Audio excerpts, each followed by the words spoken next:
Assalamualaikum warahmatullahi wabarakatuh. Saya Ardana Ismi Buna dari Program Studi Pendidikan Teknik Informatika kelas E semester 5. Di sini saya akan menjelaskan tentang interaksi komputer dan manusia atau interaksi manusia dan komputer yang biasa disingkat menjadi IMK.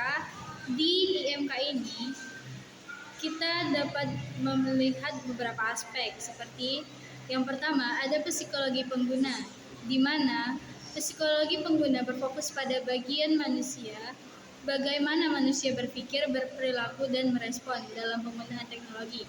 Psikologi pengguna ini sangat amat penting dalam IMK karena bagaimana cara manusia memilah-milah berita ataupun informasi yang ada pada komputer.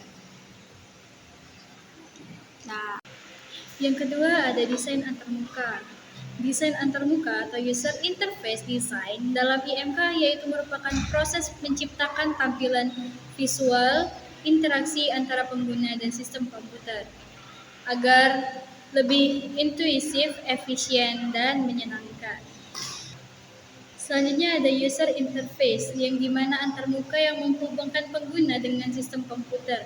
Dengan tujuan utama UI adalah membuat interaksi antara manusia dan teknologi menjadi mudah, efisien, dan menyenangkan.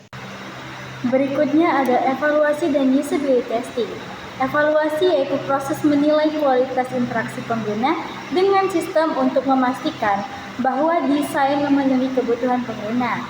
Lalu usability testing yaitu metode evaluasi di mana pengguna nyata diminta untuk mencoba sistem dan memberikan umpan balik tentang pengalaman mereka.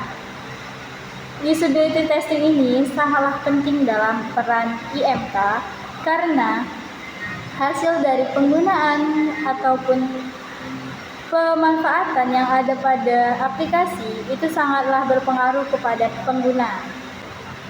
Kemudian interaksi multimodal yang dimana sistem ini memungkinkan pengguna berinteraksi dengan teknologi menggunakan lebih dari satu mode komunikasi secara bersamaan atau bergantian.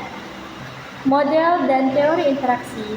Model dan teori interaksi ini digunakan untuk memahami cara manusia berinteraksi dengan sistem. Model ini membantu desainer dan pengembang menciptakan antarmuka yang lebih efektif, efisien, dan intuitif. Lalu ada teknologi informasi terbaru yang ini menunjukkan inovasi yang semakin mendekatkan hubungan antara manusia dan teknologi. Adapun beberapa teknologi informasi ini terkini dalam bidang IMK seperti sosial media, AI, dan lain sebagainya. Lalu ada user experience. User experience atau UX yaitu merupakan pengalaman dari keseluruhan yang dirasakan pengguna saat berinteraksi dengan suatu sistem, produk, atau layanan digital. UX ini berfokus pada bagaimana desain dan fungsi antarmuka dapat menciptakan pengalaman yang mudah, nyaman, dan efisien bagi pengguna. Selanjutnya ada desain interaksi mobile, di mana dalam interaksi manusia dan komputer berfokus pada bagaimana pengguna berinteraksi dengan perangkat mobile seperti smartphone dan tablet. Desain ini harus mempertimbangkan kenyamanan, efisien, dan kemudahan pengguna dalam berbagai konteks termasuk layar sentuh, ukuran layar yang terbatas, dan mobilitas pengguna. Kemudian ada prototyping, di mana proses pembuatan versi awal atau mock-up dari sistem atau aplikasi untuk menguji, mengevaluasi desain sebelum pengembangan final. Dalam IMK, prototyping sangat penting untuk memahami bagaimana pengguna akan berinteraksi dengan antarmuka sebelum sistem benar-benar dikembangkan. Kemudian ada interaksi sosial dan kolaborasi, di mana interaksi sosial dan kolaborasi mengacu pada bagaimana teknologi memungkinkan individu untuk berkomunikasi, bekerja sama, dan berbagi informasi. Ada pula etika dalam desain interaksi, yaitu etika dalam desain interaksi ini sangatlah penting untuk memastikan bahwa teknologi yang kita rancang aman, inklusif, adil, dan menghormati privasi pengguna. Desain interaksi yang tidak etis dapat menyebabkan manipulasi, eksploitasi, atau bahkan diskriminasi terhadap pengguna. Maka dari itu, desainer harus mempertimbangkan dampak sosial dan moral dari produk digital yang mereka buat.